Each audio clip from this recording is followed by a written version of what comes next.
নমস্কার, আজকে আমাদের নতুন যে প্রস্তুতির এপিসোড, আজকের এপিসোডে আমাদের সঙ্গে একজন বিশেষ অতিথি, এবং বিশেষ অতিথির থেকেও বড় কথা, আজকে আপনারা যেভাবে আমাদের দেখছেন এই ইন্টারভিউটা করতে, সেভাবে এর আগে খুব একটা দেখেননি। আজকে একদম আমরা একটা আড্ডার মুডে এবং খেতে খেতেই একটা ইন্টারভিউ শুরু করলাম। আজ আমার অতিথি জয় সেনগুপ্ত, জয়দা, এবং তাকে আপনারা আরো খুব ভালো করেই চেনেন। সমস্ত ফরম্যাটের জন্য তাকে আপনারা হিন্দি ছবিতে দেখেছেন, তাকে আপনারা বাংলা ছবিতে দেখেছেন, তাকে আপনারা সমস্ত রকমের ওটিটি প্ল্যাটফর্মে দেখেছেন, তাকে আপনারা মঞ্চেও দেখেছেন। আমার অতিথি জয় সেনগুপ্ত। এই যে একদম প্রফেসর সেনগুপ্ত কিন্তু একদম মানে নিজের সারনেম নিয়ে উপস্থিত হলে, তো এই যে প্রফেসর সেনগুপ্ত বারবার শুনতে শুনতে তোমার কখনো মনে হলো যে সত্যি যদি তুমি প্রফেসর হতে কিরকম হতো? তুমি তো খুব মানে একজন ফ্রেন্ডলি পার্সন, তুমি খুব ফ্রেন্ডলি প্রফেসর হতে পারতে। কিন্তু আমি তো মোটামুটি প্রফেসরই নয়, তবে টিচারই তো করেছি। হ্যাঁ, আমি তো বেশ অনেক টিচারই করেছি। আমি এমবিএ স্টুডেন্টসদেরও পড়িয়েছি, আমি কলেজে স্কুল অফ সোশ্যাল ওয়ার্কে ক্লাস নিয়েছি, স্কুলে তো পড়াতামই। তো টিচারিটা আমার কাছে নতুন নয়। আমি ইনফ্যাক্ট এডুকেশন কমিউনিকেট করতে খুব ভালোবাসি, এডুকেশনাল ভ্যালুস কমিউনিকেট করতে খুব ভালোবাসি। আর তার মধ্যে আমি আমার কালচারাল যে এক্সপিরিয়েন্স রয়েছে, আমার যে কালচারাল যে আমার ভয়েস, সেটাকে ইউজ করে আমি এডুকেশনাল ভ্যালুসগুলোকে কমিউনিকেট করি।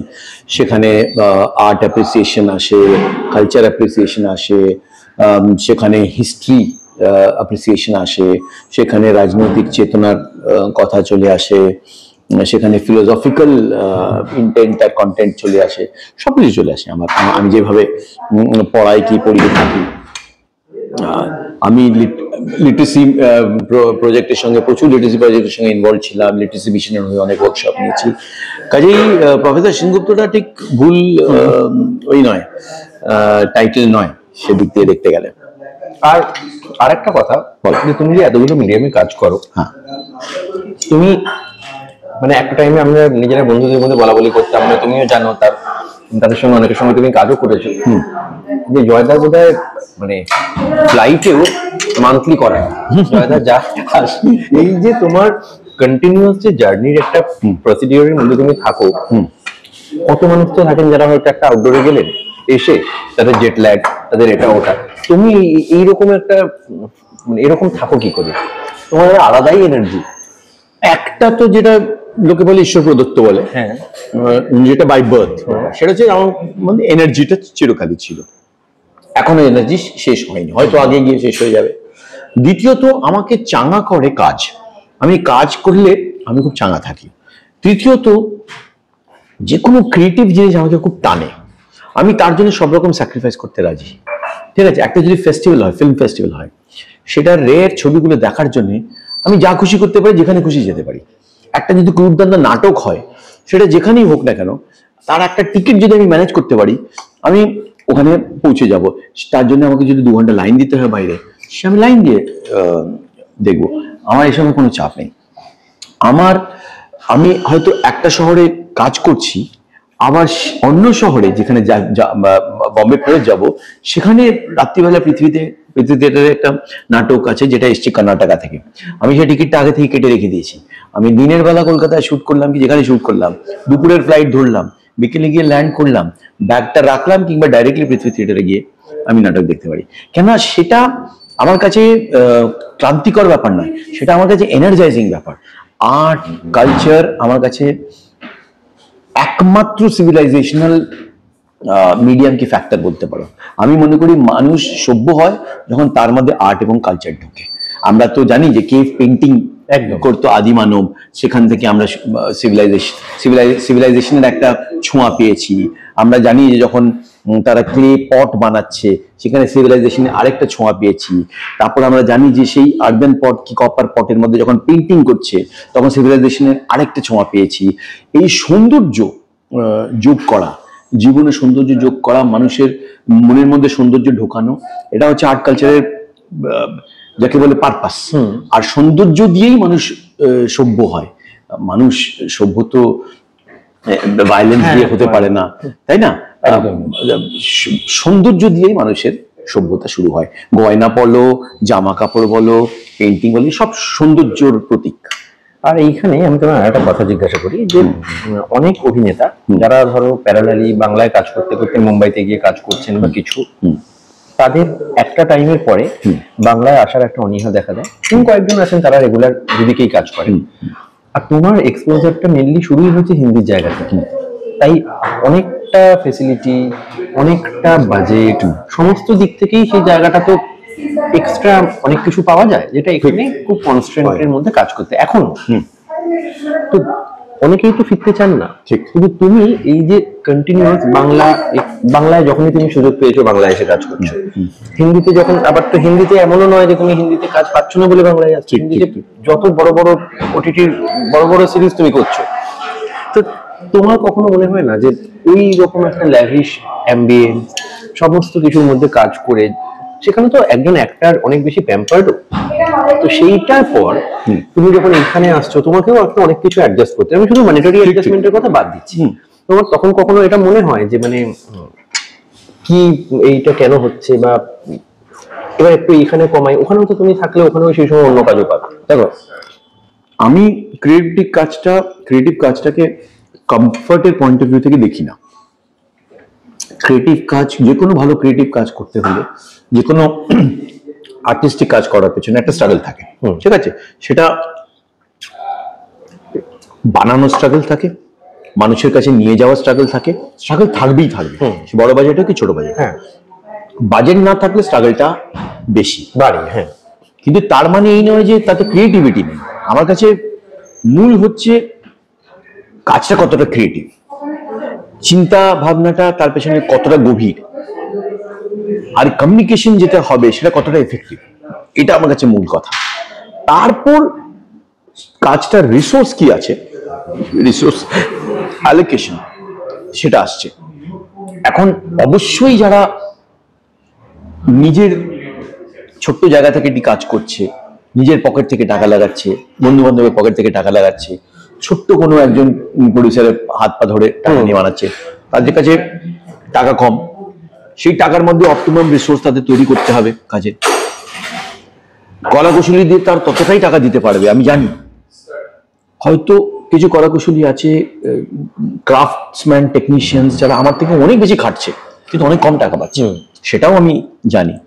কাজেই সেখানে আমি যতটা অ্যাডজাস্ট করতে পারি, কাজটাকে ভালো করার জন্য, কাজটাকে ভালো তোলার জন্য আমি যতটা অ্যাডজাস্ট করতে পারি, হয়তো আমার পরিশ্রমটা ওখানে বেশি হবে, যাতে কাজটা লো রেভিনিউ হওয়া সত্ত্বেও আউটপুটটার কোয়ালিটি বেটার হয়। সেটা তো পরিশ্রম দিয়েই হবে, সেটা তো ইমাজিনেশন দিয়ে হবে।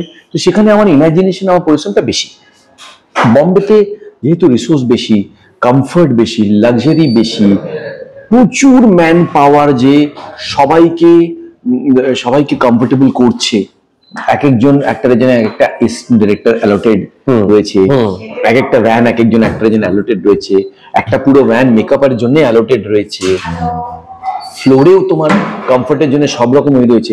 সেখানে আমার চ্যালেঞ্জটা তো অ্যাকচুয়ালি ক্রিয়েটিভলি কম হয়ে যাচ্ছে। কেননা ওই কমফোর্টের মধ্যে আমাকে কি শুধু আমার কাজটা ডেলিভার করতে হচ্ছে, শুধু ডেলিভার করা, বাকি জিনিসগুলো আমাকে দেখতে হচ্ছে না। এখানে এই চ্যালেঞ্জটা আছে। তো সেই চ্যালেঞ্জটা কিন্তু বাজে চ্যালেঞ্জ নয়, সেই চ্যালেঞ্জটার মধ্যে একটা মজা আছে। তো আমি ওটাকে উপভোগ করি। ওটা আমি বম্বেতে পাই না, ওটা আমি এখানে উপভোগ করি। এখানে যদি একটা বড় মাপের ছবি হয়, সকল বেঙ্গলি কমার্শিয়াল ছবি, যাদের রিসোর্স অনেক আছে কিন্তু চিন্তা ভাবনা কম, ইমাজিনেশন কম, সেটা আমাকে বেশি ডিসঅ্যাপয়েন্ট করবে। বরং ছবি যার বাজেট হয়তো বেশি নয় কিন্তু চিন্তা ভাবনাটা অনেক গভীর, তার পেছনে একটা ফিলসফি আছে, একটা আর্টিস্টিক মহৎ উদ্দেশ্য আছে, সেটা আমাকে বেশি প্রেরণা দেয়। আমি তার জন্য স্যাক্রিফাইস করতে আছি। আর একটা জিনিস যেটা সবাই জেনেই গেছেন যে 5 সেপ্টেম্বরের 5 তারিখে তোমার নতুন একটা ছবি আসছে, তোমার আর সুদীপ্তা চক্রবর্তী। তো সেই যে ছবিটা আমরা যে ট্রেলার দেখলাম, ট্রেলার দেখে আমার যেটা মনে হলো যে একজন মহিলার মা হওয়া না হওয়া নিয়ে একটা গল্পের টানাপোড়েনের জায়গা আছে। তো আমি বিষয়টায় পরে আসছি। আমার শুধু যেটা হচ্ছে যে পরিচালক যিনি আছেন যে প্রমিতা, আর এটা প্রথম ছবি, প্রচুর ফার্স্ট টাইমার যারা, তাদেরকে তুমি সাপোর্ট, আমি সাপোর্ট কথাটা হয়তো এখানে যায় না, কিন্তু তাও অনেকেই আছে, কারণ এত লোক রিজেক্ট করে যে মানুষ যারা তোমার স্ট্যাচারের একজন অভিনেতাকে অ্যাপ্রোচ করতে গেলে তুমি কি করবেন, এটা অনেকে ভাবেন। ঠিক, কিন্তু তুমি খুব নিজের মতো করে সেই জায়গাটা একটা ফ্রেন্ডলি তাকে অ্যাটমসফিয়ার দিয়ে দাও, এবং তার যাতে কাজটা করতে সুবিধা হয়। তো এই জিনিসটা তোমার মানে শুরু থেকেই তো এটা ছিল না, তুমি নিউকামার হিসেবে ওই অ্যাম্বিয়েন্সটা পেয়েছিলে কখনো, তাই তোমার মনে হচ্ছে যে সেটা তোমার ফেরত দেওয়া উচিত? আমার কি জানো তো, আমি যখন শিখছি তখন আমি খুব সৌভাগ্যবান যে আমি অসাধারণ মনীষীদের পেয়েছি অ্যাজ টিচার্স শেখানোর জন্য আমাকে, যারা আমাকে হাতে ধরে সব শিখিয়েছে, আর্ট, কালচার, অ্যাস্থেটিক্স, তার পেছনের যে চিন্তাধারা, বিচারধারা, সবকিছু। আমি বিরাট বিরাট মানুষজন পেয়েছি, সাফদার হাশমি, হাবিব তানভীর, ইব্রাহিম আল কাজী, এম কে রায়না, ব্যারি জন, এদের আমি পেয়েছি ওই পার্টিকুলার পিরিয়ডে, যে পিরিয়ডে তারা মানে তাদের ফাইনাল যাদের পিরিয়ডটা চলছে তাদের নিজের কন্ট্রিবিউশনে, তারপরে তো তারা নেই, আর তাদের কন্ট্রিবিউশনে নেই, তারাও নেই, এবং তারপরের জেনারেশন যারা এলো তারা এই ধরনের চিন্তা, এই ধরনের ফিলসফি, এই ধরনের বেস পাইনি যেটা আমি পেয়েছিলাম ওই সময়। তো আর আমার ন্যাচারাল টেন্ডেন্সি হচ্ছে শেয়ার করা, নিজের কাছে ধরে রাখা নয়। আমি ওটাকে বিশ্বাস করি না যেটা আমার প্রপার্টি, আমার কাছে থাকবে, আমার সিক্রেট না। তো আমি যাই শিখি, আমার একটা ন্যাচারাল প্রবণতা আছে যে আমি ওটা শেয়ার করতে চাই। তো আমি যেগুলো শিখেছি, যা বুঝেছি, যা জেনেছি, যা এক্সপিরিয়েন্স করেছি, সে সমাজের ক্ষেত্রে হোক, সংস্কৃতির ক্ষেত্রে হোক, একাডেমিক্সের ক্ষেত্রে হোক, যা যা পেরেছি আমি সেটা শেয়ার করতে চাই। শেয়ার করার দু রকম ব্যাপার আছে, একটা হচ্ছে মানে অ্যাজ এ টিচার শেয়ার করা, অ্যাজ এ ফ্রেন্ড আর পেরেন্ট শেয়ার করা, অ্যাজ এ গাইড শেয়ার করা, আর একটা হচ্ছে অ্যাজ এ প্রফেশনাল শেয়ার করা। তো আমি এই যে ফার্স্ট টাইম এদের সঙ্গে কাজ করি, তো আমার মনে হয় যে এরা শুরু করছে, আমিও একসময় শুরু করেছিলাম, অনেকেই শুরু করেছে, কিন্তু অনেকেই নিজের ওরকম ভালো সুযোগ পায় না কিংবা ভালো গাইডেন্স পায় না যেরকম আমি পেয়েছিলাম। আমি যে ধরনের গাইডেন্স পেয়েছি, ধরো আমার প্রথম ছবি হাজার চৌরাসি, গোবিন্দ নীলানির ডাইরেকশন, মহাশ্বেতা দেবীর লেখা, অনুপম খের, জয়া বচ্চনের সাথে, তো কি ধরনের সিনেমাটিক গাইডেন্স পেয়েছি। আমার প্রথম বাংলা ছবি পাতাল ঘর, ব্ল্যাক ম্যাজিকের বানানো, বেস্ট প্রফেশনালস ইন ইন্ডিয়া কাজ করছে, সৌমিত্র কাকু রয়েছে, সব থেকে সিনিয়র কলকাতার বেস্ট কলাকুশলীরা, থিয়েটার এবং সিনেমা কলাকুশলীরা সেটাতে কাজ করছে। তো যে ধরনের অ্যাটমসফিয়ার এবং গাইডেন্স আমি পেয়েছি, তো সেটা তো সবাই পায় না। একদম ওইটাকে ডিসকভার করতে তাদের অনেক সময় কেটে যায়, অনেক ভুলভ্রান্তি হয়, আর তখন তাদের বাজার থেকে বারও করে দেয়, তারা বার হয়ে যায়। তো আমার সবসময় ভয় যে প্রথম কাজ করছে,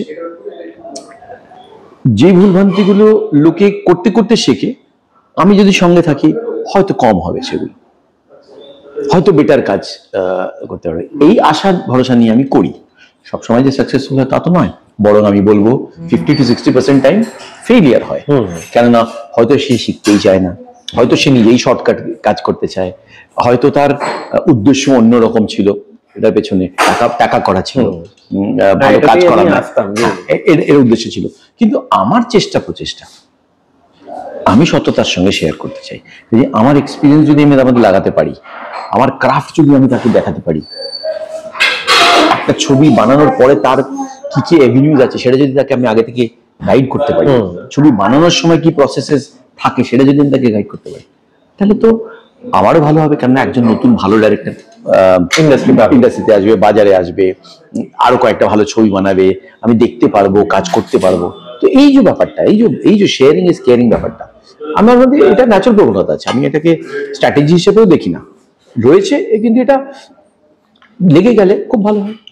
আর এখানে একটা জিনিস তোমাকে আমি একটু জিজ্ঞাসা করি, মানে এটা হয়তো আমি নিজে লিখি বলি আমি তোমাকে জিজ্ঞাসা করি, যে ওটিটি আসার পরে অনেক মেকাররা এখন কাজ করছে, যারা হয়তো সিনেমার ক্ষেত্রে একটা সিনেমায় গিয়ে যে বাজেটে কাজ করে অন্তত থিয়েট্রিক্যাল রিলিজ করা যায়, তার থেকে অনেক কম বাজেটে সে ওটিটির জন্য কিছু একটা বানাতে পারছেন। অনেকে কি করছেন যে এলওয়াই না পেলেও সে কিছু বানিয়ে গিয়ে বেচতে চাইছে, অ্যাভিনিউটা অনেকটা ওপেন হয়েছে। অন্ততপক্ষে তাকে ওই ইউটিউবে রিলিজ করার যে প্রবণতাটা আগে ছিল, এখন যারা করাচ্ছেন অনেকে টেকনিক্যালি সেটা করাবেন বলে করাচ্ছেন, কিন্তু যেটা তার কম্পালশন নয়, অনেকগুলো প্ল্যাটফর্ম হয়েছে। কিন্তু একটা জিনিস যেটা আমি বলবো, যে আগে যেটা হতো, অনেকে এটা বলছেন যে আগে যেটা আমরা পড়তাম স্ক্রিপ্টটা, পেপার টু স্ক্রিনের যে জার্নিটা অনেক বেটার হতো। এখন বেশিরভাগ ক্ষেত্রে যেটা হচ্ছে যে পেপার টু স্ক্রিন জার্নিতে মানে ওই লস্ট ইন ট্রান্সলেশনের মতো একটা কেস হচ্ছে। অনেক কিছু একটা যেটা পাচ্ছেন কন্টেন্টটা যারা শুনছেন তাদের মনে হচ্ছে দারুণ, সেই কন্টেন্ট যখন স্ক্রিনে ডেলিভার্ড হচ্ছে তারা যখন নিজেরা দেখছেন বললেন কি শুনেছিলাম আর কি ডেলিভার্ড হয়েছে। এইটা কি তুমিও কি ফেস করেছো?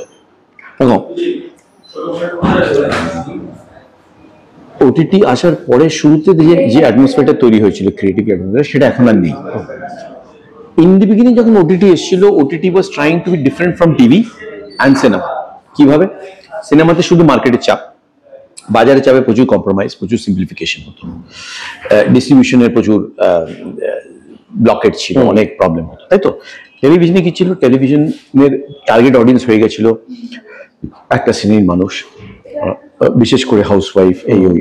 তো তাদের টার্গেট করে তারা বানাচ্ছিল এমন সব কন্টেন্ট যেগুলো এক্স্যাক্টলি বুদ্ধিদীপ্ত কন্টেন্ট নয়, যেগুলোর পেছনে ক্রিয়েটিভ অ্যাম্বিশন কম ছিল, শুধু রেটিংস আর অ্যাড রেভিনিউর অ্যাম্বিশন বেশি ছিল। ওটিটিতে তার মাঝখানে কোথায় এলো যে সিনেমার গল্পটাকে আমরা লং ফর্মে বলবো, আরো বেশি করে ভালো করে বলতে পারবো, 2 ঘন্টা 1.5 ঘন্টা কাটার কি বলে ওই লিমিটেশন নেই, আমরা সেটা 6 ঘন্টায় বলতে পারবো, কেন 6 ঘন্টারই গোল। আমি যদি ওয়ার অ্যান্ড পিস বানাই সেটা 10 ঘন্টা লাগবে, একদম, আমি সেটাকে 2 ঘন্টা বানাতে পারবো না। এটা একটা ভালো কনসেপ্ট ছিল। দ্বিতীয় ছিল ডিস্ট্রিবিউশনের প্রবলেম নেই, একটা ভালো কাজ ডাইরেক্টলি অডিয়েন্সের কাছে পৌঁছে যায়, লোকে সেটা বাড়িতে বসে দেখতে পারবে এবং সারা পৃথিবীর দর্শক একসঙ্গে দেখতে পারবে। আগে যেসব ভালো ছবি আর্ট ছবি হলে রিলিজ হতো, আমরা ফেস্টিভ্যালে দেখতাম, আর ফেস্টিভ্যালে না দেখতে পেলে কোথাও দেখতে পেতাম না। সেটা প্রবলেমটা সলভ হয়ে যাবে যে এখানে বসে দেখবো। আর তার জন্যে ওটিটি প্ল্যাটফর্মের হর্তাকর্তারা ডিসাইড করেছিল, তারা যারা অভিনব স্টোরি টেলিং এর মধ্যে ঢুকছে, যারা ফ্রেশ ট্যালেন্ট, যাদের কাছে অরিজিনাল গল্প রয়েছে, যারা গল্পকে নিজের মতো করে বলতে পারবে, তাদের আমরা বেশি সুযোগ দেব। তাদের না যারা বাধা ধরা গল্প বলে, ফর্মুলের গল্প বলে, তাদের না, তাদের তো বাণিজ্যিক স্পেসটা রয়েছে ডিস্ট্রিবিউশনে, এদের কাছে স্পেসটা নেই। এই সুযোগটা তারা দিচ্ছিল সবাইকে। এখন কিন্তু সেই সিনারিও নেই। ওটিটি ফ্ল্যাট হয়ে গেছে, কেননা সাবস্ক্রাইবার বাড়ছে না, নাম্বার অফ প্ল্যাটফর্ম বেড়েছিল কিন্তু সাবস্ক্রাইবার ঠিকঠাক থাকতো, ড্রপ ড্রপ করে যাচ্ছে, মানুষের মধ্যে একটা উদাসীনতা এসে গেছে, রেভিনিউ জেনারেট হচ্ছে না ততটা। তো ওরা একটা ক্রাইসিসের মধ্যে আছে, ওরা এখন টোটালি কনফিউজড।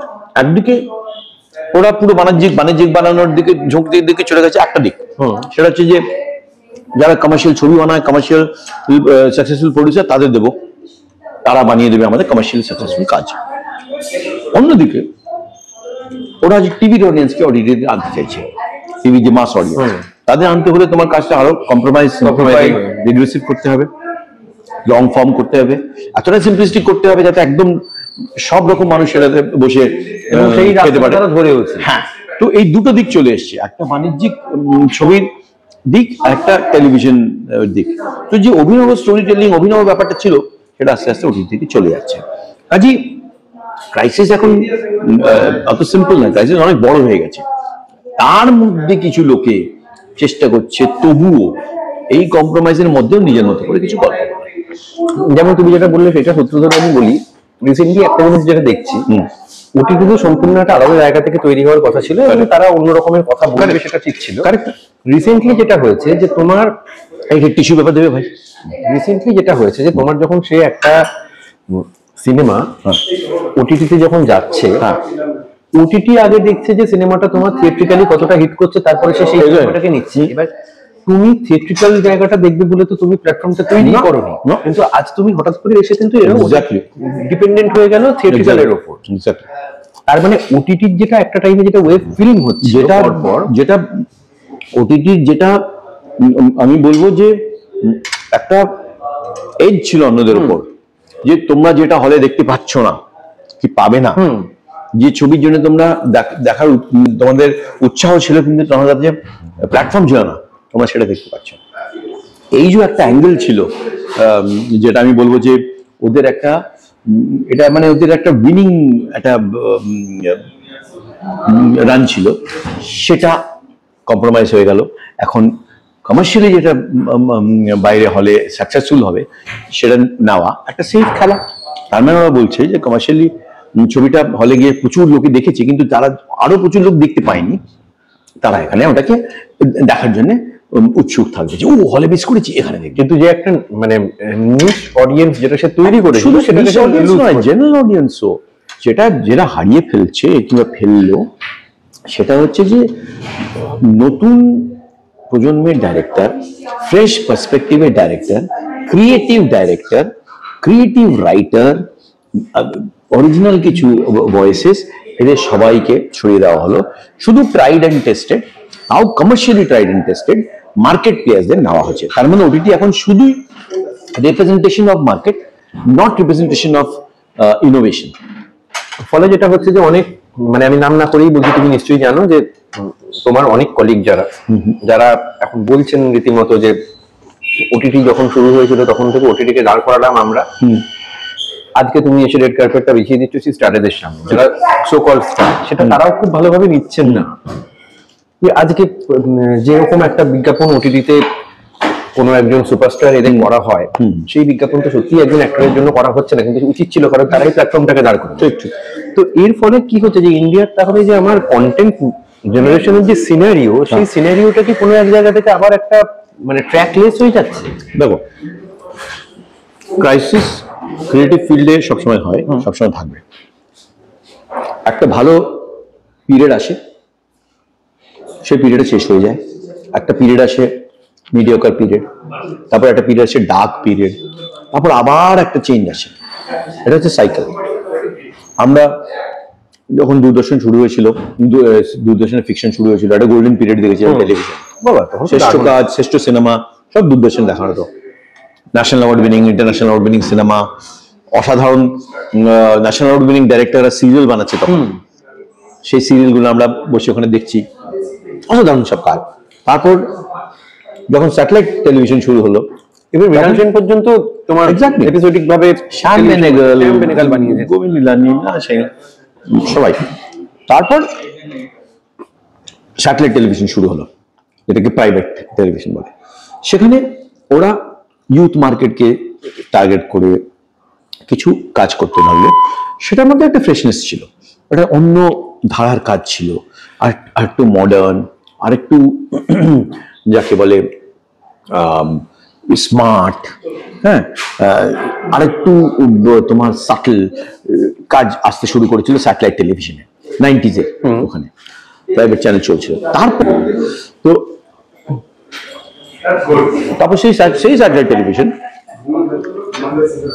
যারা স্মার্ট নতুন জেনারেশনের জন্য কন্টেন্ট বানাচ্ছিল, হঠাৎ ডিসাইড করলো তারা গ্রাম, ছোট শহর, বি সিটিজে মহিলা যারা হাউস ওয়াইফ, তাদের জন্য বানাবে। চেঞ্জ হলো দূরদর্শনের গোল্ডেন পিরিয়ড থেকে, যখন সোশ্যালি পলিটিক্যালি রেলেভেন্ট কাজ, সাহিত্য বেসড কাজ থেকে চলে গেল কিছু অরিজিনাল ইউথ সেন্ট্রিক স্মার্ট কাজ, সেখান থেকে চলে গেল পেছনে যাওয়া, একদম রিগ্রেশনের দিকে চলে গেল টেলিভিশন। আমরা ভাবলাম এটা এই সাইকেলটা শেষ হবে, কিন্তু সেই সাইকেলটা পুরোপুরি এখনো শেষ হয়নি, এটা এখনো চলছে এবং বহু জায়গায় সেটাকে নিয়ে কন্টিনিউ করাও হচ্ছে। তার মধ্যেই আবার আমি অহনায় ফিরি, তখনই ওটিটি এলো। আমি এটাই বলছি যে এইভাবেই আরেকটা অ্যাঙ্গেল বেরোয়। এখন ওটিটিও চেষ্টা করছে টেলিভিশন অডিয়েন্স ধরা, এটারও কোনো অন্য একটা বই হবে, আস্তে আস্তে শর্ট স্টোরির দিকে চলে যাবে, 20 সেকেন্ড 30 সেকেন্ড রিল। কারণ এমনিতেই তোমার ওই বেশ কিছু প্ল্যাটফর্ম আছে যারা তোমার ওই 2 মিনিট 3 মিনিটের একটা এপিসোড, ওটা টেলিভিশন, ওটা মোবাইল অডিয়েন্সকে অ্যাট্রাক্ট করবে। তাই বলছি। এবং খুব অদ্ভুত একটা জিনিস হয়েছে, তুমি নিশ্চয়ই দেখেছো, অনেকে এখন সিনেমা ভার্টিক্যাল ফরম্যাটে বানাচ্ছে, রিলের মতো করে হচ্ছে। একজন অ্যাক্টর হিসেবে তোমার কি মনে হয় যে তুমি নিজেকে ভার্টিক্যাল ফরম্যাটে দেখতে চাইবে যদি সেটাকে বলে এবারে সিনেমা বানাচ্ছে? আমি তো বাণিজ্যের জন্য অ্যাডও করি, কিন্তু নিজের স্যাটিসফ্যাকশনের জন্য আমি থিয়েটার করি। একদম ঠিক। নিজের ক্রিয়েটিভ খিদে মেটানোর জন্য আমি আর্ট ফিল্ম করি, কিন্তু বাণিজ্যিক চাহিদার জন্য আমি আর্ট ফিল্ম করি, কিছু কমার্শিয়াল কাজ করি। তো সেই কম্প্রোমাইজটা তো আমাদেরও করতে হয়। প্রফেশন কম্প্রোমাইজ যেটাকে বলে, প্রফেশনাল হওয়ার জন্য যে কম্প্রোমাইজটা সেটা তো করতে হয়, কিন্তু নিজের পার্সোনাল চাহিদা মেটানোর জন্য তো আমি পার্সোনাল কাজ করি, তো আমি তখনও পার্সোনাল কাজ করব। আমি একটা ভার্টিক্যাল শট করতে পারি যদি দরকার পড়ে, যদি বাণিজ্যিক কারণে কিংবা কমার্শিয়াল কারণে, আর নিজের কাজ তো আমার কাছে রয়েছে, আমি তাই চুটিয়ে থিয়েটার করছি, করবো এবং অন্য ধারার ছবি তো তুমি সবসময় করো। আবার আমি তোমার অহনায় ফিরি। অহনায় যে আগের দিন ট্রেলার লঞ্চে তুমি একটা কথা বলছিলে যে আমরা প্রায় সমসাময়িক হওয়া সত্ত্বেও তুমি আমাকে আর সুদীপ্তাকে সেভাবে ভাবিনি। ঠিক।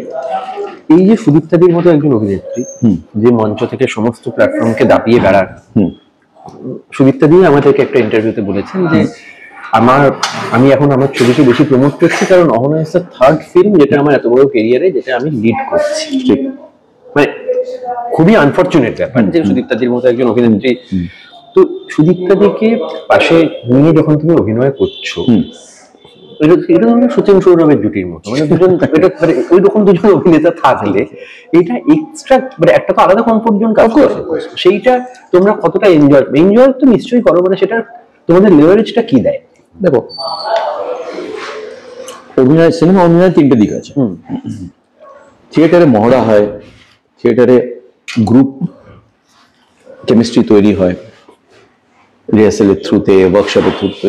সিনেমাতে সেই জিনিসটা হয় না। সিনেমাতে ক্যামেরা যেটা ধরে সেটাই যথেষ্ট, কিন্তু ক্যামেরা পেছনে যে মানুষগুলো আছে তাদের মধ্যে যদি বোঝাপড়া না থাকে, তাদের মধ্যে যদি কমফোর্ট লেভেল না থাকে, তাহলে সেটা ক্যামেরাতে দেখা যাবে, তাই তো? সুদীপ্তা আর আমি মোটামুটি একই জেনারেশনের প্রফেশনাল, একই সময় আমরা থিয়েটার করেছি, একই সময় আমাদের ডেবিউ সিনেমাতে, কিন্তু কোইন্সিডেন্টলি আমরা আমাদের সেভাবে কেউ কাস্ট করেনি একসাথে অ্যাজ পেয়ার। হ্যাঁ, বাংলা সিনেমাতে তখন আমি ইন্দ্রাণীর সাথে, রূপাদির সাথে, ঋতুর সাথে, এদের সাথে কাজ করছি। ইন্দ্রাণীর সঙ্গে তোমার জুটি খুব ভালো। হ্যাঁ, আমি এদের সবার সাথে কাজ করেছি, কিন্তু ওর সাথে আমার কাজ করা হয়নি সুদীপ্তার সঙ্গে, ফর হোয়াট এভার রিজন। এতদিন পর একটা চান্স ছিল, একটি ফিমেল সেন্ট্রিক ছবি, একটি ফিমেল পার্সপেক্টিভের ছবি, আর একটি উইমেন্স ইস্যু নিয়ে ছবি। সেটাতে আমি যে পার্টটা করছি, সেই পার্টটা এতটাই ইন্টারেস্টিং আর ইম্পর্টেন্ট যে আমি না হলে পরে ওই যে পয়েন্টটা ফিল্ম মেকার দেখাতে চাই, করতে চাইছে, সেটা এস্টাবলিশ করতে পারবে না, কারণ আমি এখানে রিপ্রেজেন্ট করছি পেট্রিয়ার্কিকে, পুরুষতন্ত্রকে। অথচ সাধারণ পেট্রিয়ার্কি নয় যে একজন ফিউডাল সামন্তবাদী লোক, ক্রুর লোক, আনএডুকেটেড লোক, সেরকম নয়। একজন লিবারেল লোক, একজন এডুকেটেড লোক, এমন একজন লোক যাকে তুমি সভ্য এবং মডার্ন মনে করো। সে সভ্য এবং মডার্ন এবং সে অত্যন্ত কনসিয়াস সবকিছু নিয়ে, এইরকম একটা ফেস। তার মধ্যে যে পেট্রিয়ার্কি কিংবা পুরুষতন্ত্রের যে আলাদা আলাদা বীজ লুকিয়ে আছে, যেটা আলাদা আলাদা সময় দেখা দেয়, সমাজভাবে আন্ডারটোনে থাকে, যেটা আমরা মানে বাইরে বেরোয় না, কিন্তু অ্যাটিটিউডে বেরিয়ে যায়। সেইটাকে প্রমিতা আমাদের ডাইরেক্টর ধরার চেষ্টা করেছে, এবং তার জন্য সে ইউজ করেছে এমন একটি মেয়ে ক্যারেক্টার যে কিন্তু স্যাক্রিফাইসিং, অথচ এডুকেটেড আর অ্যাচিভিং। তার নিজস্ব একটা এজেন্সি আছে, তার নিজস্ব একটা প্রফেশন আছে, তার নিজস্ব একটা সাকসেস আছে। এমন একজন মহিলা যে সব দায়িত্ব পালন করে সংসারে, অথচ তার নিজস্ব একটা ইন্ডিপেন্ডেন্ট ভয়েস আছে। তো এই রেঞ্জের একজন মহিলাকে ধরার চেষ্টা করে, যাকে তুমি খারাপ ভালোর পর্যায়ে ফেলতে পারবে না, যে সংসারকে নেগলেক্ট করে, যে কোনো দায়িত্ববোধ নেই তার, শুধু পার্টি করে বেড়ায় না। সে সেই সব জিনিসগুলো করে যেগুলো আমরা একজন মহিলার থেকে এক্সপেক্ট করে থাকি, একটি পেট্রিয়ার্কাল সোসাইটি এক্সপেক্ট করে। আবার তার প্রফেশনালি, পার্সোনালি সে ইন্ডিপেন্ডেন্ট, কনফিডেন্ট আর সচেতন। সেই একজন মহিলাকে প্রোটাগনিস্ট বানানো হয়েছে। তার কনফ্লিক্টটা আমার চরিত্রের সাথে, কিন্তু সেই কনফ্লিক্টটা কিরকম কনফ্লিক্ট, সে কনফ্লিক্ট নাও হতে পারত, সে প্রচুর অ্যাডজাস্টমেন্ট করে যাচ্ছে। তো এই ছবিতে প্রমিতা দেখাতে চাইছে যে সমাজের পেট্রিয়ার্কাল ক্রাইসিসটা শুধু বড় বড় ঘটনা দিয়ে নয়, যে কোথাও একটা রেপ হয়ে গেল ইনসিডেন্ট, কোনো একটি মধ্যবিত্ত এডুকেটেড মেয়ের রেপ হলো, কলকাতা শহরে রেপ হলো, তখন সেটা নিয়ে তোলপাড়, শাস্তি নিয়ে তোলপাড়, রাজনৈতিক ব্যাপার উত্তর চলতে থাকে, রাজনৈতিক ডিভিডেন্ড নিয়ে তোলপাড়। কিন্তু তার বীজটা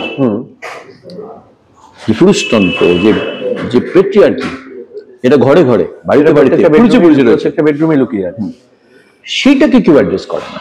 কিন্তু এই জায়গাতে আমি একটা জিনিস বলবো, যেটা আমি ট্রেলারে একটা ডায়লগ শুনে আমার যেটা মনে হয়েছে, যে স্ত্রী যদি বেশি সফল হয়ে যায় সেখানে অনেক পুরুষের সেটা হয়তো নিতে অসুবিধা হয়। পেট্রিয়ার্কির একটা, এটা খুব কমন একটা ফেনোমেনা।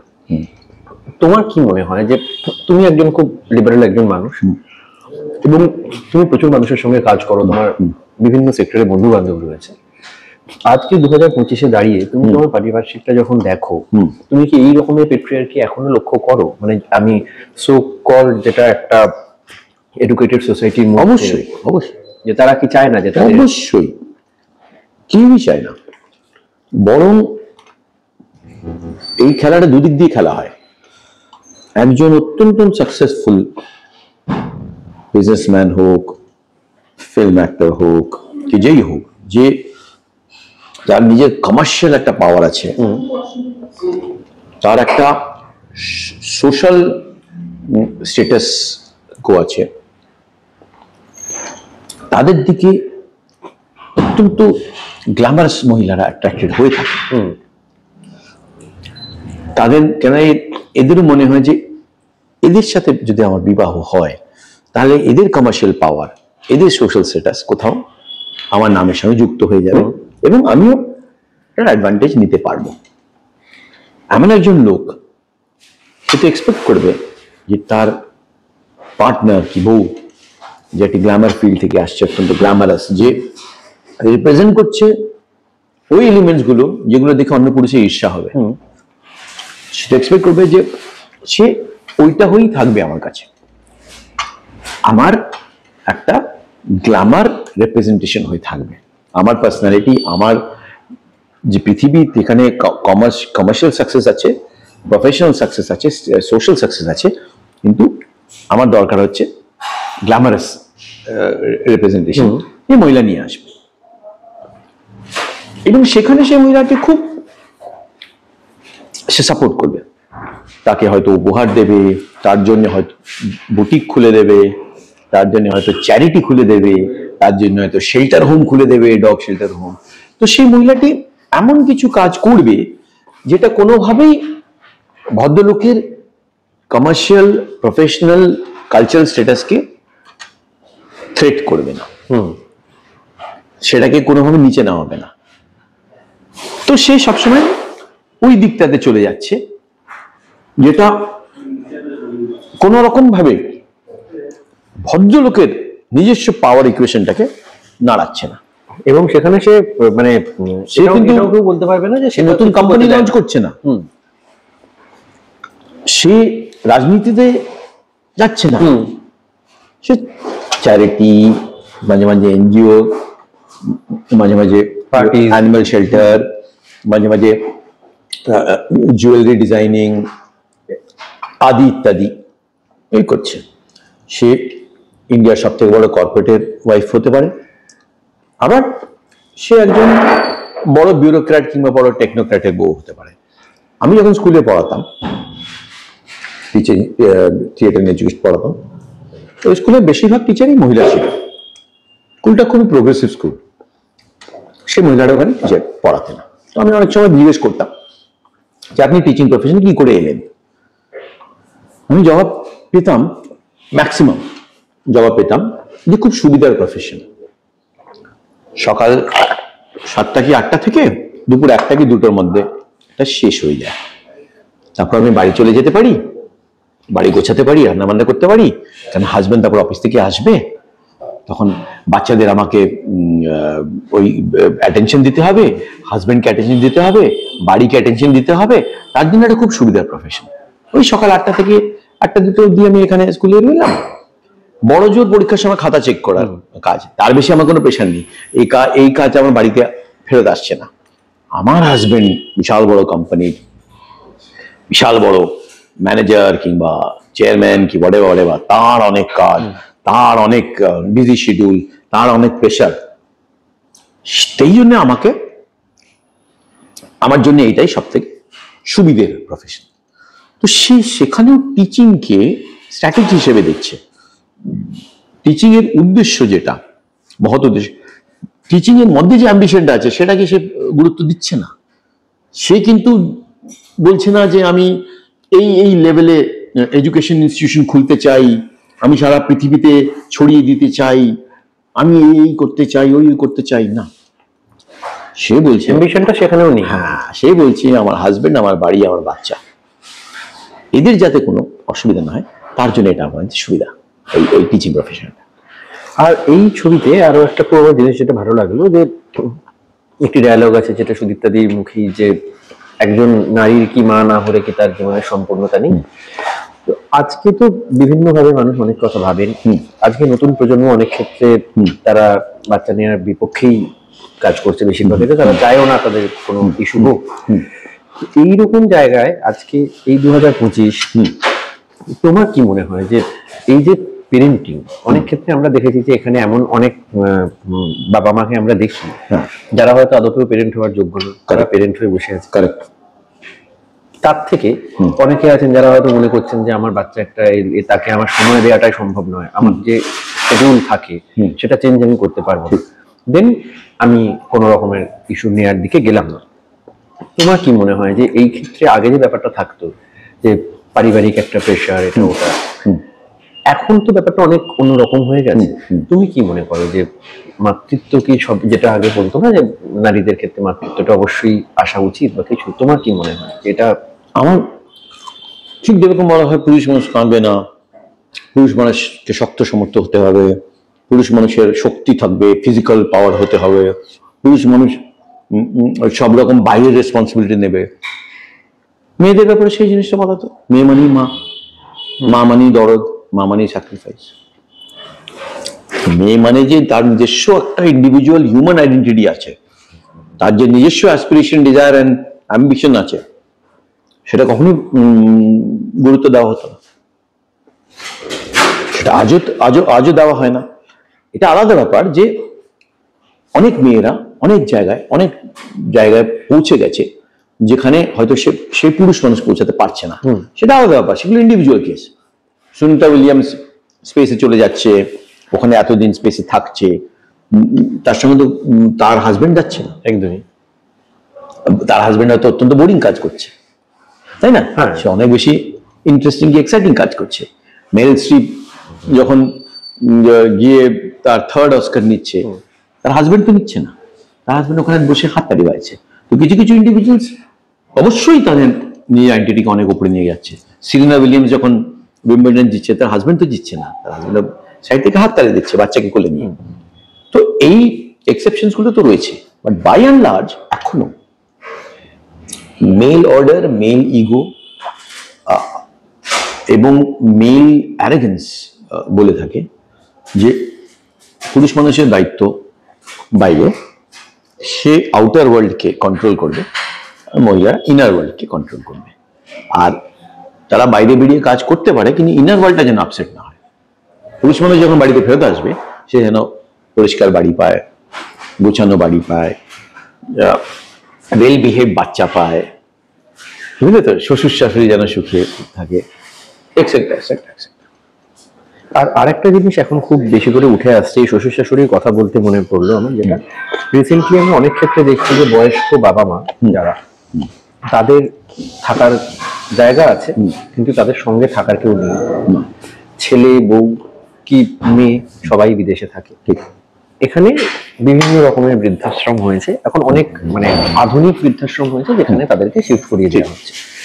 তো আবার এরকম অনেক জায়গায় হয়েছে যেখানে হয়তো মেয়ে জামাই পাশের শহরে থাকে, হ্যাঁ একটা 15 মিনিট ড্রাইভ করলে হয়তো সেই শহরে যাওয়া যায়, কিন্তু মেয়ের বাবা মা জামাইয়ের কাছে গিয়ে তো থাকা যায় না, তো তারা বৃদ্ধাশ্রমে থাকে।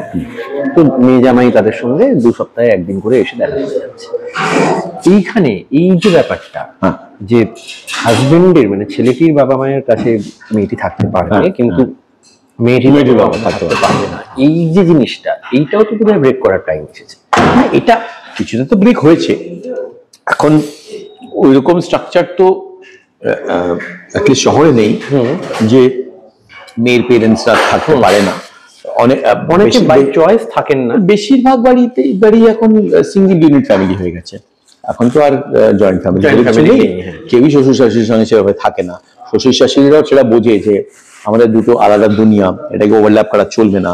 হাজবেন্ড কাজ করে, ওয়াইফ কাজ করে, কাজেই আমাদের দুজনকেই আমাদের সেই ইন্ডিপেন্ডেন্স, সেই স্পেসটা দিতে হবে। এটা অনেকেই বোঝে সিঙ্গেল ইউনিট ফ্যামিলিতে যা হয়। এবং সেখানে কারো যদি শরীর খারাপ হয়, সে হাজবেন্ডের বাবা মার হতে পারে কিংবা ওয়াইফের বাবা মার হতে পারে, অবশ্যই তার কেয়ার নেওয়া, তাকে আশেপাশে রাখা, ওই রাখা। বৃদ্ধাশ্রমের যে ব্যাপারটা, আমি মনে করি care home is very important. কেননা একজন মানুষ তার ক্যারিয়ার সামলাতে তাকে নানা জায়গায় যেতে হচ্ছে, মহিলাকে নানা জায়গায় যেতে হচ্ছে। অনেক সময় হাজবেন্ড ডিপ্লোম্যাট এদিকে চলে যাচ্ছে, ওয়াইফ ডিপ্লোম্যাট অন্যদিকে চলে যাচ্ছে, বাবা মা ওখানেই রয়ে গেছে। বাবা মার জন্য একটা সাপোর্ট সিস্টেম তৈরি করতে হবে। সেই সাপোর্ট সিস্টেমটা কি? এল্ডার কেয়ার, যারা এসে বাড়িতে কেয়ার করে যাবে, কিংবা কোনো ওয়েলনেস ইনস্টিটিউট যেখানে তারা থাকবে এবং সেখানে তাদের একটা আলাদা সাপোর্ট সিস্টেম আছে। সেটা যেমন বৃদ্ধাশ্রম যেটা আগে হতো, সেটা ছিল যে ছেলে মেয়ে রয়েছে, হাজব্যান্ড ওয়াইফ রয়েছে, সংসার রয়েছে, বাড়িঘর রয়েছে, সব রয়েছে, কিন্তু বাবা মারা গেছে, মার বয়স হয়ে গেছে, মাকে গিয়ে বৃদ্ধাশ্রমে ফেলে দিয়ে চলে এলাম।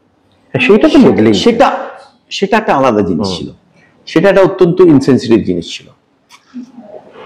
কিন্তু ধরো আমি বম্বেতে থাকি, আমার বোন দিল্লিতে থাকে, মা মাঝে মাঝে কলকাতা এসে থাকে। কেন? এখানে কলকাতার অ্যাটমসফিয়ার, কলকাতার ইজি গোয়িং লাইফ এবং ইভেন সাপোর্ট সিস্টেম, যেখানে কাজের লোক বলো, নার্স বলো, এই বলো, এখানে অনেক সুবিধা। তো মা কলকাতা থাকে, আর কিছুদিন গিয়ে দিল্লি থাকে। বম্বেতে এসে থাকে না, কেন? বম্বে মাকে স্যুট করে না। তো এখানে আমরা রয়েছি, আমি প্রায় চলে আসি এখানে। হ্যাঁ, মার কেয়ার নেওয়ার কেউ রয়েছে এখানে, আর দিল্লিতে আমার বোন রয়েছে যার এখানে গিয়ে থাকে। তো এইভাবে এখন এরকম হতে পারে যে আমি বাইরে অ্যাব্রডে রয়েছি, আমার বোন বাইরে অ্যাব্রডে রয়েছে, আর মাকে বাড়িতে রেখে কেয়ার নেওয়ার সাপোর্ট সিস্টেম তৈরি করবো। কিন্তু না থাকলে, যদি কোনো ইনস্টিটিউশন হয়, কোনো রিসর্ট টাইপের ইনস্টিটিউশন হয়, যেখানে একজন বৃদ্ধার যা দরকার সব রকম কালচারাল, সোশ্যাল, এডুকেশনাল সব রকম পুরো হচ্ছে, that's a wonderful thing. That is what is called elderly support. আচ্ছা জয়দা, এই একটা তোমার প্রশ্ন করি, তোমাকেই করছি। এটা নর্মালি এই প্রশ্নটা আমি কাউকে করি না, মানে এটা আমি নিজেও বিশ্বাস করি, আমি হয়তো এই প্রশ্নটা আমার মুখে বসেও না ঠিকঠাক করে, তাও আমি তোমাকে করি। যেটা তোমার যা ফ্যান ফলোইং এবং যা মহিলা বেস, তোমার ফ্যান বেসের যা মহিলাদের যে দিক, এই যে এত কাজ করো বিভিন্ন, তুমি তো মানে সমস্ত শহর, একমাত্র আমাদের মানে বিভিন্ন ফ্লাইট যারা কোম্পানি, তারা বিভিন্ন শহর টাচ করে, তুমি টাচ করো এইভাবে। তো সেই জায়গায় লাস্ট কবে প্রেমে পড়েছো? দেখো, প্রেম জিনিসটা না, আমি প্রেমের অ্যাঙ্গেল থেকেই বলছি। হ্যাঁ, প্রেমের অ্যাঙ্গেল থেকেই বলছি। দেখো, প্রেমে তো মানুষ প্রত্যেকদিনই পড়তে পারে। আমার কাছে প্রেমের পরিভাষা এখন আর অত সংকীর্ণ নয়। প্রেম মানে যে পুরুষ নারীর প্রেম তা নয়। প্রেম মানে যেটা তোমাকে এনার্জাইজ করবে, যেটা তোমাকে স্বতঃস্ফূর্ত করবে, যেটা তোমাকে ইন্সপায়ার করবে। আমার কাছে প্রেম সেটা। পিকাসো কে ইন্সপায়ার করছে পেন্টিং করার জন্য কোনো একজন মহিলা।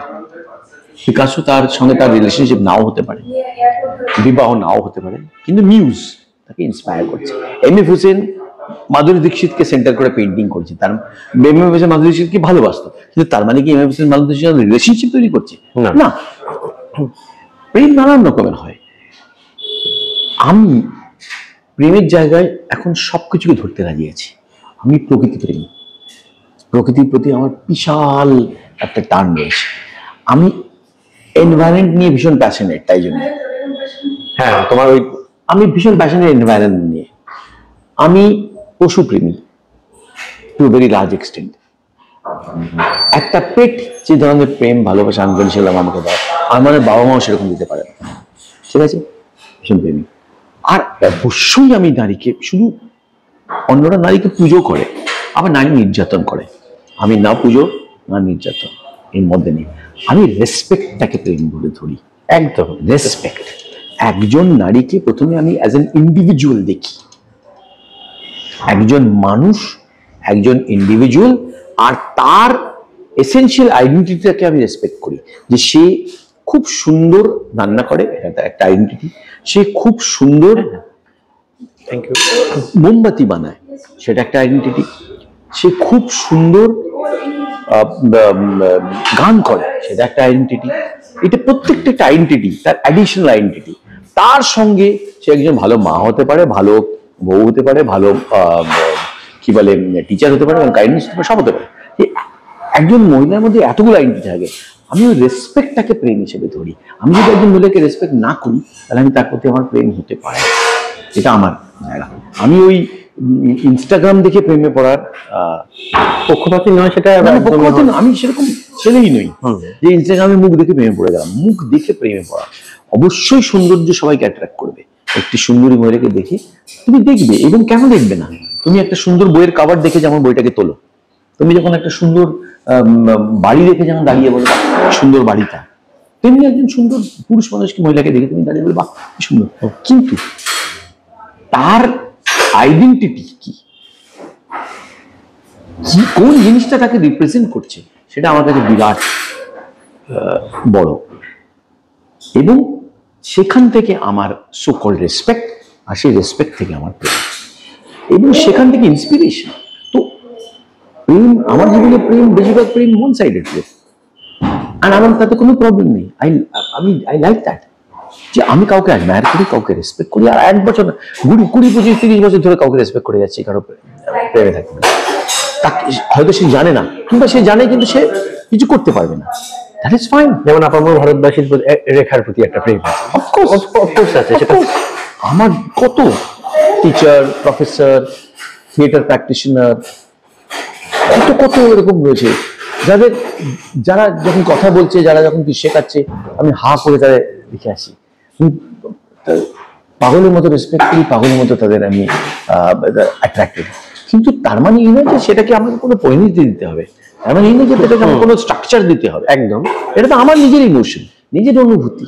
আমার ইমোশন, অনুভূতি আমি খুব ইজিলি এক্সপ্রেস করতে পারি, আবার নাও এক্সপ্রেস করতে পারি, নিজের মধ্যে ঢেকে রাখতে পারি। আমি শেয়ার করতে পারি, আবার নাও শেয়ার করতে পারি।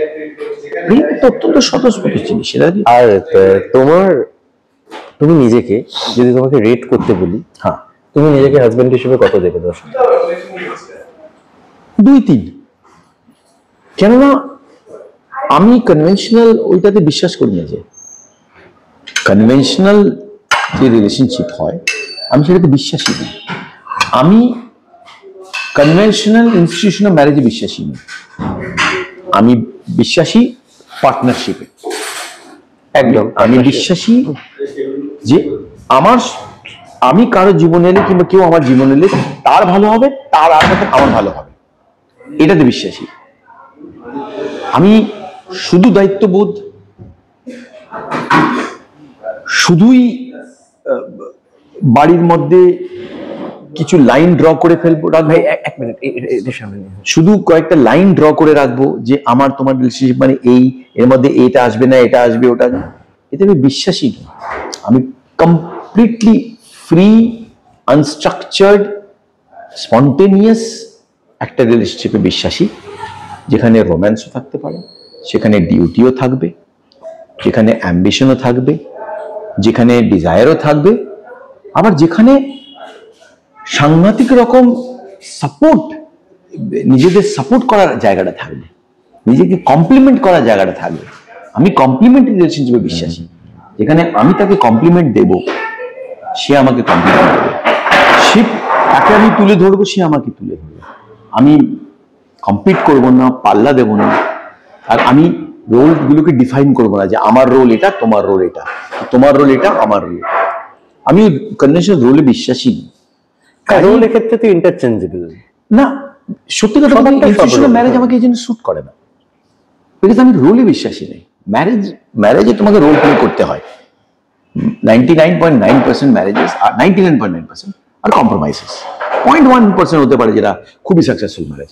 বাট বেশিরভাগ ম্যারেজ তুমি যদি দেখো, ইভেন যে সোকল লাভ ম্যারেজ, সোকল এই মানে তুমি যেগুলো নিয়ে গল্প, যেগুলো আমরা ফেমিনা ম্যাগাজিন খুলে এগুলো পড়ি, তাতে কি CEO of a company, model wife,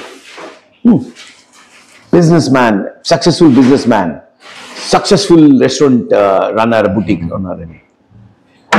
It's almost an arrangement, financial arrangement, social arrangement.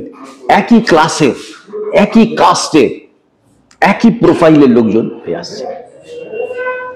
কবে তুমি দেখেছো যে একজন আপার কাস্ট কর্পোরেট হঞ্চ তার দলিত কিংবা ট্রাইবাল প্রেম হয়েছে? দেখেছো গো? দেখবে না তুমি। প্রেম জিনিসটাই এতটা ক্লাস আর কাস্ট নির্ভর, এতটাই প্রোফাইল নির্ভর। ম্যাচিং করা হয় তো ওইভাবেই না, ম্যাচিং করা হয় হাইট, রং, economic status, social status, urban না সেমি আরবান স্ট্যাটাস, সবকিছু দেখে ওই করা হয়। আমি অ্যারেঞ্জ ম্যারেজের কথা বলছি না, প্রেমের জায়গাতে তুমি প্রেমে পড়বে এমন একটি প্রোফাইলের সঙ্গে, যেটা তোমার মধ্যে ভেতরে কাস্টম মেড, তোমার মাথায় কাস্টম মেড আছে যে আমি এই ধরনের লোক পছন্দ করি, যার এই ইকোনমিক প্রোফাইল, এই সোশ্যাল প্রোফাইল, এই ফিজিক্যাল প্রোফাইল, এই স্ট্যাটাস।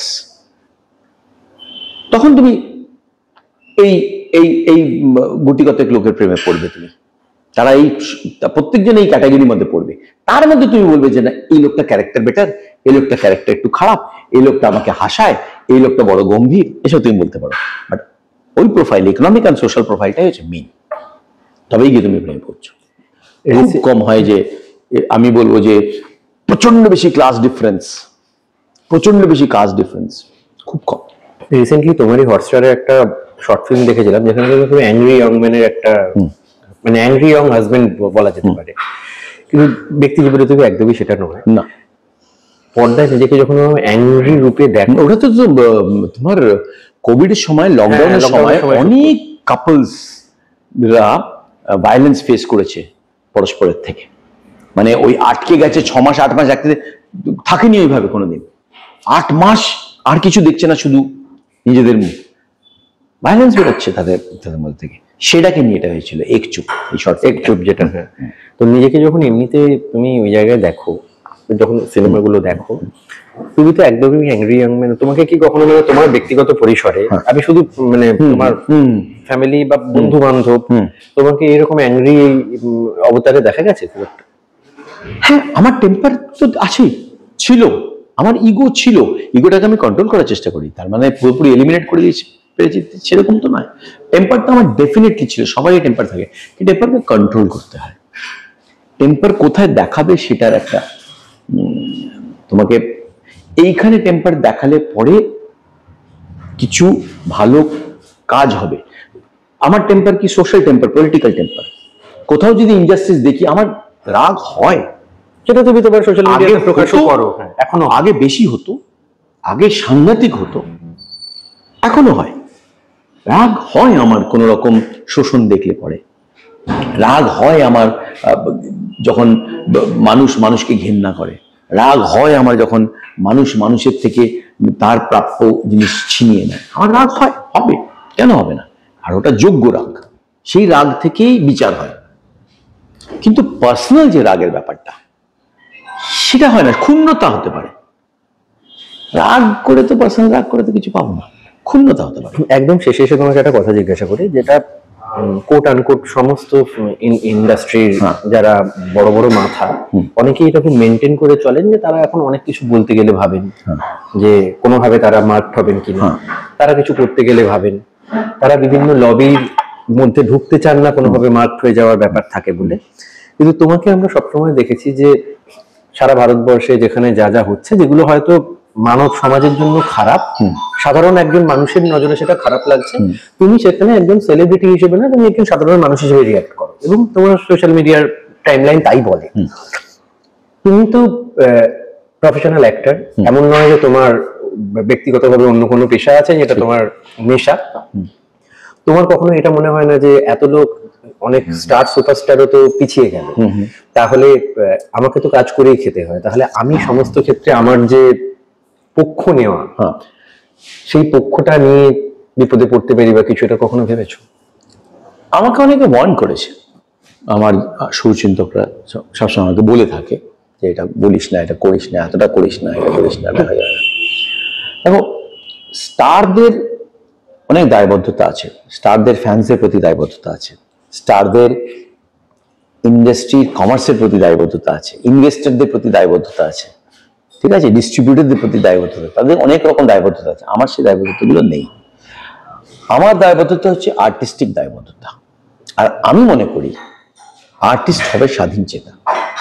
আমি মনে করি আর্টিস্টিক ভয়েস যদি সমাজের দ্বন্দ্বগুলোকে হাইলাইট না করতে পারে, আর্টিস্ট যদি নিজের কনসার্নকে নিজের আওয়াজে, নিজের স্বরে মানুষের কাছে না পৌঁছে দিতে পারে, তাহলে সে কার্যত আর্টিস্ট নয়। এটা আমি মনে করি। পিকাসো গোয়ার্নিকা পেন্টিং করবে ফাসিজমের এগেনস্টে, মাইকভস্কি কবিতা লিখবে শোষণের এগেনস্টে, ঠিক আছে, রবীন্দ্রনাথও সভ্যতার অভিশাপ লিখবে, কার্স অফ ন্যাশনালিজম লিখবে। কেন? আর্টিস্ট। ভয় পেলে তো আর্টিস্ট হওয়া যায় না, তাহলে তো তুমি বন্ধ করিও, তাহলে তুমি শুধু এন্টারটেইনার। এন্টারটেইনারে কি হবে? পয়সা ফেক, তামাশা দেখ। That is a different profile all together. আমি সেই প্রোফাইলে নই, আই এম অ্যান আর্টিস্ট। আমার একটা নিজস্ব ভয়েস আছে, লিটারাল আর কালচারাল। আমার কিছু স্কিল সেট আছে যেটা দিয়ে আমি ইউজ করতে পারি for performing, for teaching, for creating. আর আমার এই সব আইডেন্টিটির ওপরে একটা আইডেন্টিটি আছে, এটা human identity. As a human being আমি আরেকজন হিউম্যান বিইংকে যদি ক্ষুধার্ত দেখি, আমার কষ্ট হতে বাধ্য। আমি যদি কয়েক লক্ষ বাচ্চাকে গাজাতে কাঁদতে দেখি খিদেতে, আমার যদি কষ্ট না হয়, তাহলে আমি মানুষ নই। আর আমার যদি কষ্ট হয় অ্যাজ এ মানুষ, সেই কষ্টটা আমার আর্টে কোথাও না কোথাও ভাবে প্রকাশিত হতে বাধ্য, নইলে আমি আর্টিস্ট নই।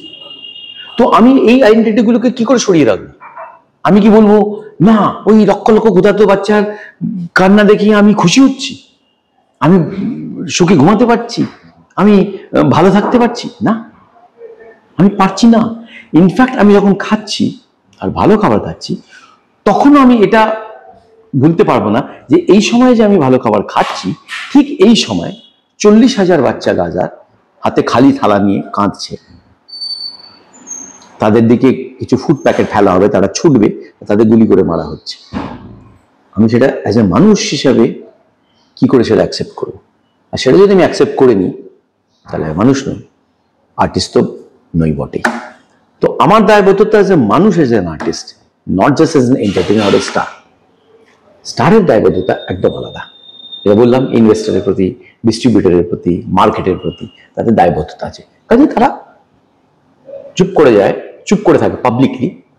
ভেতরে বাড়িতে নিশ্চিত তাদের কষ্ট হয়, নিশ্চয়ই তাদের বন্ধু মহলে, পরিবারের মহলে তারা সে কথাগুলো বলে, শেয়ার করে, কিন্তু বাইরে পার করতে পারে না। তাদের লিমিটেশন আছে। আমার সেই লিমিটেশন নেই। আমার উপর ভিত্তি করে ইনভেস্টর আসবে না, আমার উপর ভিত্তি করে ডিস্ট্রিবিউটর বিজনেস চলবে না, আমার উপর ভিত্তি করে কারো ক্যারিয়ার তৈরি হবে না। বরং আমাকে ইউজ করে আমার থ্রুতে কিছু ভালো কাজ হতে পারে, বড়জোর তাই। কিন্তু সেই কাজটাও আমি তখনই করতে পারবো যখন আমি আমার নিজের মনুষ্যত্বকে জাগিয়ে রাখবো। আমার মনুষ্যত্ব যেদিন মরে যাবে, সেদিন শেষ।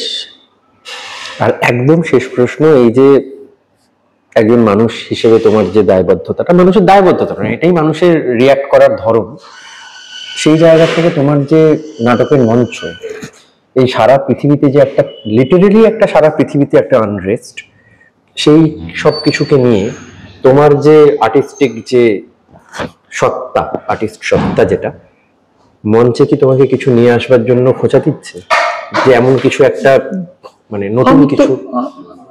সেগুলো তো আমি আনছি। আমি তো মানে যে ধরনের নাটক করেছি তার প্রত্যেকটাই কিন্তু তার বক্তব্য হচ্ছে ফ্রিডম আর জাস্টিস।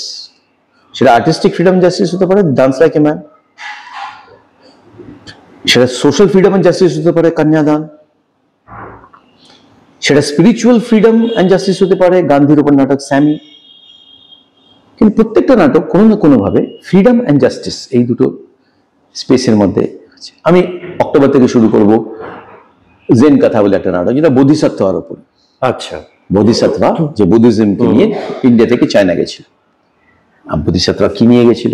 Spiritual philosophical values. সেই ভ্যালুসগুলো কি? সেই ভ্যালুসগুলো মানুষের মধ্যে কি করে মানুষকে হিল করা যায়, মানুষের মধ্যে বিভেদগুলোকে কি করে সরানো যায়, মানুষের মধ্যে অবচেতন মনে কি করে সৌন্দর্য প্রকাশিত করা যায়। এই ছিল বোধিসত্ত্বার ওই বুদ্ধিজমের বেসিক ফিলসফি, যে discover the Guru within you, not outside. গুরু বাইরে না, গুরু তোমার ভেতরে। নিজেকে ওঠাও, নিজেকে এলিভেট করো। কোনো সুপার ন্যাচারাল পাওয়ারের উপর ডিপেন্ড করো না, কেন কোনো সুপার ন্যাচারাল পাওয়ার নেই। তুমিই সুপার ন্যাচারাল পাওয়ার, তোমার ভেতরে সুপার ন্যাচারাল পাওয়ার। অন্যের সাফারিং হলে তাকে তার সেবা করো, তাতে তোমার সাফারিং কম হবে। এইগুলো বুদ্ধিজমের অ্যাওয়েকেনিং দ্য সোল। এক্স্যাক্টলি। তো সেটা নিয়ে নাটক জেন কথা, যেটা বোধিসত্ত্বার উপরে হিস্টোরিক্যালি ট্রু নাটক। যিনি সাউথের একজন রাজা ছিলেন এবং রাজত্ব ছেড়ে দিয়ে উনি চায়নাতে চলে গিয়ে শাওলিন টেম্পল বানানোর মনে করে, সেটা করছি। তারপর একটা দলিত পোয়েট, মারাঠি দলিত পোয়েটের জীবনী নিয়ে একটা নাটক করব। তো এরকম কাজ চলে গেছে। আমি এই গান্ধী জয়ন্তীতে গান্ধীর উপর নাটক করব দিল্লিতে। নেলসন ম্যান্ডেলা আর গান্ধী দুটো চরিত্রের উপরে নাটক করবো আমি দিল্লিতে এই গান্ধী জয়ন্তীর সময়। 27শে সেপ্টেম্বর আর 1 অক্টোবর দুটো নাটক করবো আলাদা আলাদা। তাতে আমি অনেকগুলো আলাদা আলাদা পাঠ করছি। রবীন্দ্রনাথ, সুভাষচন্দ্র বোস, ম্যান্ডেলা, গান্ধী, নেহরু, সবগুলো তুমি করছো মানে আলাদা আলাদা। ওটার মধ্যে অনেক মিক্স রয়েছে। ওর মধ্যে নাচ রয়েছে, পাপেট্রি আছে, দাস্তান গই আছে, নানান রকম জিনিস আছে। তো আমি ন্যারেটর প্লাস অ্যাক্টর এই দুটোরই করছি। তো এগুলো তো কন্টিনিউয়াসলি চলতেই থাকে।